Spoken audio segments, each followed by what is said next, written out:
الرحمن الرحیم. چیئرمین واپڈا، آپ کو اور آپ کی ساری ٹیم کو میں ایک تو آج مبارک دیتا ہوں. یہ جو گرین یورو بانڈ آپ نے جو لانچ کیا اور جس کی وجہ سے $500 ملین کا آپ کو وہ قرضہ ملا اور بڑے اچھے ریٹس پہ، کنسیڈرنگ کہ ایک پرائیویٹ اینٹی نے، ایک گورنمنٹ نہیں بلکہ گورنمنٹ کی ایک انسٹیٹیوشن نے یہ قرضہ لیا، تو یہ بہت آپ کو مبارک ہو. دوسری میں مبارک آپ کو دینا چاہتا ہوں کہ یہ جو آپ نے جس تیزی سے ڈیمز کے اوپر پروگریس کیا ہے. میں نے جب شروع میں لانچ کیا بادشاہ ڈیم اور پھر ممن ڈیم، تو میں 2 سال میں اتنا پروگریس واقعی نہیں سمجھ رہا تھا کہ ہوگا. اور وہ اس لیے نہیں کہ آپ کے اوپر کوئی شک تھا، بدقسمتی سے ہمارے پاکستان کی جو چیز ہمیں ایک بہت بڑی کمزوری ہے وہ امپلیمنٹیشن پہ ہے.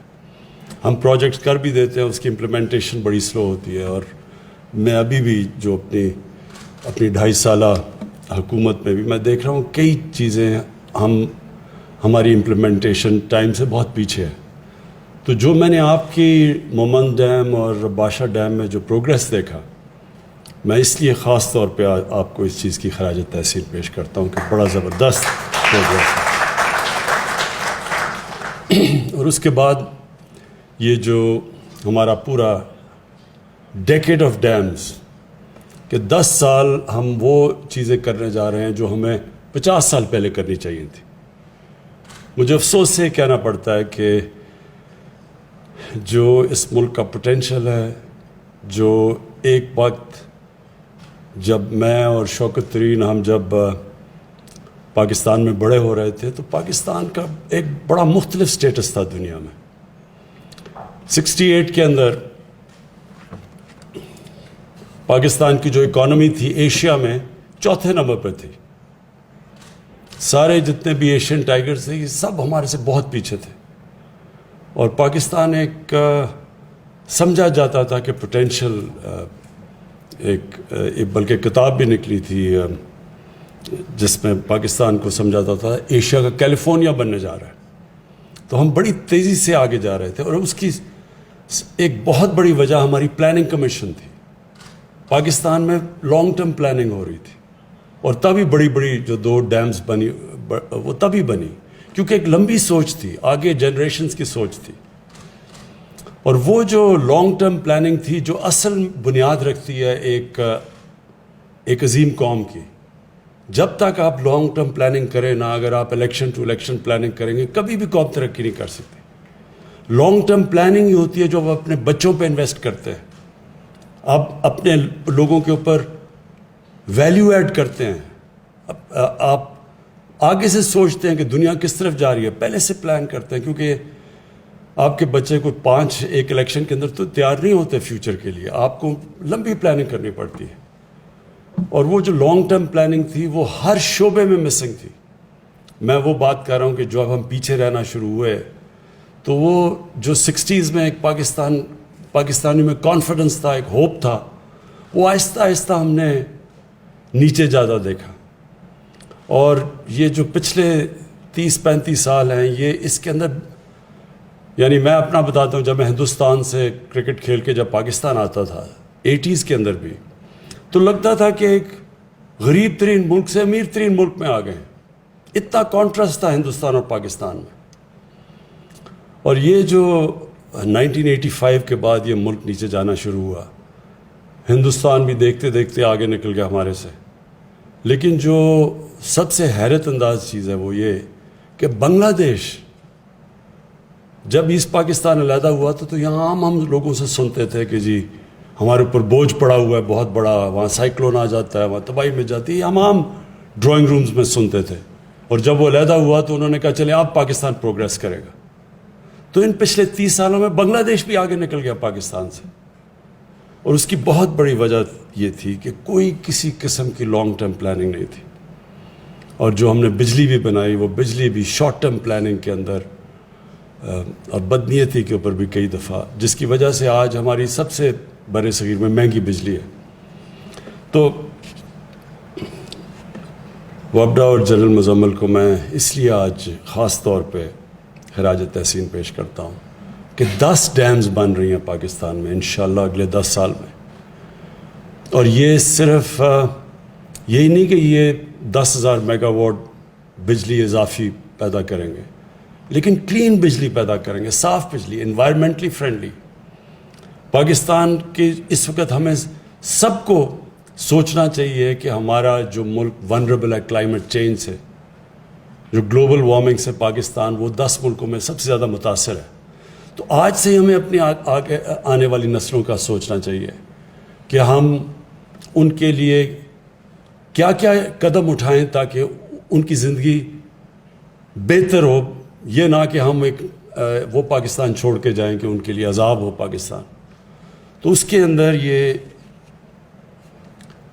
کلائمیٹ چینج کو اوائڈ کرنے کے لیے، گلوبل وارمنگ کو اوائڈ کرنے کے لیے، اور پاکستان وہ کی ہمارے گلیشیئرز کے اوپر جو اس کا ایفیکٹ آ رہا ہے ابھی بھی آ رہا ہے اور آئے گا اگر ہم نے یہ قدم نہ اٹھائے تو اس سے جو امپیکٹ پڑے گا پاکستان کی واٹر سیکیورٹی پہ اور سیکیورٹی پہ.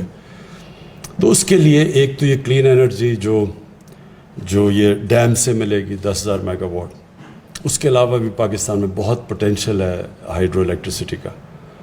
لیکن دوسرا یہ جو ہم نے بڑا ایمبیشس ٹارگیٹ ہے 10 ارب درخت لگانے کا. 1 ارب درخت ہم نے پختونخوا میں لگا دیے تھے 5 سالوں میں. پھر اب جو 2018 میں ہم نے بڑا ambitious programme 10 billion tree tsunami کا کیا تھا، ابھی 1 ارب درخت پورے لگائے ہیں 2018 سے اب تک، جو کہ ابھی کمپلیٹ کیا ہم نے پچھلے دنوں میں. اور انشاءاللہ اب نرسریز کریٹ ہو گئی ہیں جس سے ہمیں اعتماد ہے کہ ہم 2023 تک ہم اس ملک میں 10 ارب درخت لگائیں گے، جو کہ بہت امپیکٹ ڈالے گا. ہر طرح اس کا بہت بڑا امپیکٹ پڑے گا ان علاقوں کے اندر لوگوں کی لائیولیہڈس پہ، اور ٹورزم پہ بہت بڑا امپیکٹ پڑے گا، ایٹماسفیئر پہ، پولوشن پہ. شہروں کے اندر جو درخت لگا رہے ہیں، جو شہر ہمارے پولوٹ ہو گئے، لاہور ایک کلاسک ایگزامپل ہے جو کہ ایک بڑا سٹی آف گارڈن سمجھا جاتا تھا، اب وہاں پولوشن ڈینجر لیول سے بھی اوپر چلی گئی ہے. تو یہ جو آگے آنے والے جو لانگ ٹرم پلاننگ ہے یہ ابھی سے ہم شروع کر رہے ہیں. وابڈا کی یہ جو انیشیٹو ہے اور جو ڈیمز ہیں یہ اس کا ایک اسپیکٹ ہے. دوسرا اسپیکٹ یہ جو ہم درخت اور پوری پلاننگ کر رہے ہیں کہ ہم نے کیسے آگے سے اپنے علاقے پرزرو کرنے ہیں. جو ہم اب 15 نئی نیشنل پارکس بنا رہے ہیں اور ان کو پرزرو کرنے کے لیے پورا پلان کر رہے ہیں. اور اس کے بعد جو ہم اپنے انیشیٹوز ہیں کہ جو ہمارا جو ویٹ لینڈز ہیں ان کو ریچارج کرنے کے لیے فلڈ واٹرز کا استعمال کریں گے. اور انشاءاللہ یہ مینگرووز ہیں جو کہ اس کے اندر اضافہ کرنے کی پوری کوششیں کر رہے ہیں. اس کے علاوہ جو ایجوکیشن سسٹم ہے اس کے اندر پہلی دفعہ ایک سلیبس لے کے آ رہے ہیں، ایک کورس سلیبس پاکستان کے لیے.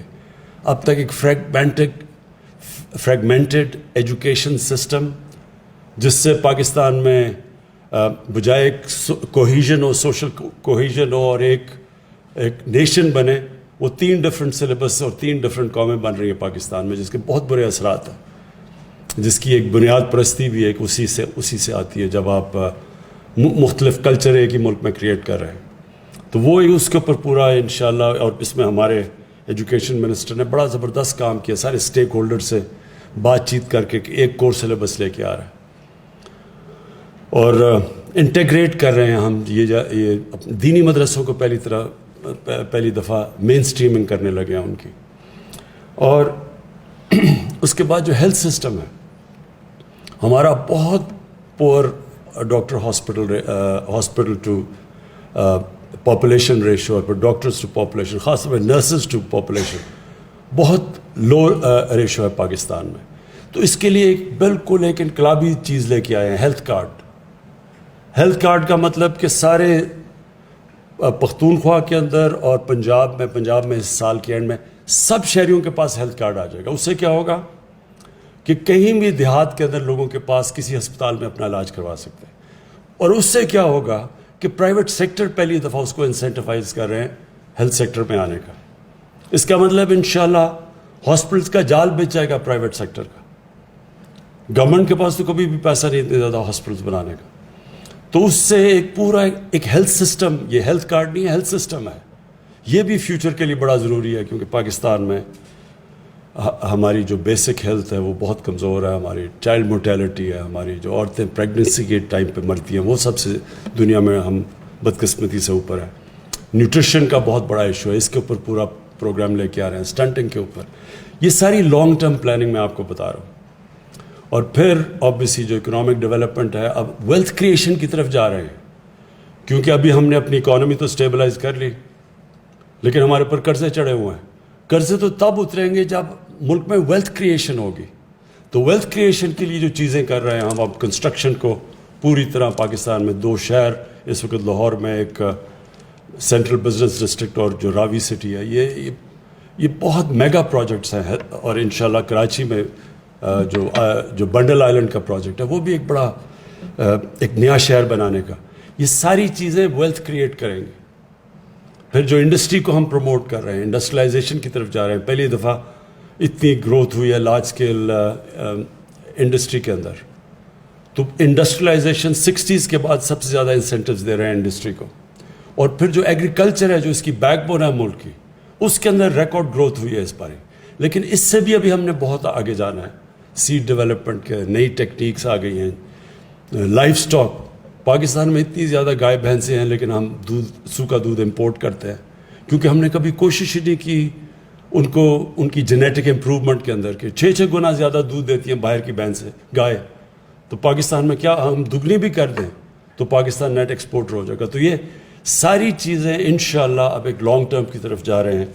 جو یہ میں جس وجہ سے آج یہاں خاص طور پہ یہ جو آپ کو خراج تحسین پیش کرنے آیا تھا، کیونکہ یہ ہے لانگ ٹرم. یہ جو 10 ڈیم ہیں، اگر 50 سال پہلے یہ بن چکی ہوتی، اس سے جو پاکستان میں جتنا ہمارا ابھی تک پانی ہے 14 MAF ہے، تو یہ جب یہ 10 ڈیمیں بنیں گی، اتنا ہی اور پانی اویلیبل ہو جائے گا، جس سے 1 لاکھ ایکڑ زمین ایریگیٹ ہو سکے گی مزید. اور اس کی ہمیں ضرورت ہے، کیونکہ ہماری آبادی بڑھ رہی ہے، ہمیں اور زیادہ پیداوار کی ضرورت ہے. تو اس سے 1 لاکھ ایکڑ زمین جب اس سے ایریگیٹ ہوگی، یہ جو ایکسٹرا تقریباً 12 MAF ہم ان ڈیمز کی وجہ سے پانی سیو کریں گے، تو اس سے بھی انشاءاللہ پاکستان کے اندر ایک اپنی فیوچر کو ہم پروٹیکٹ کریں گے. یہ ہماری فوڈ سیکیورٹی بھی ہے، نیشنل سیکیورٹی بھی ہے. تو میں پھر سے آپ کو اور آپ کی ٹیم کو خراج تحسین پیش کرتا ہوں.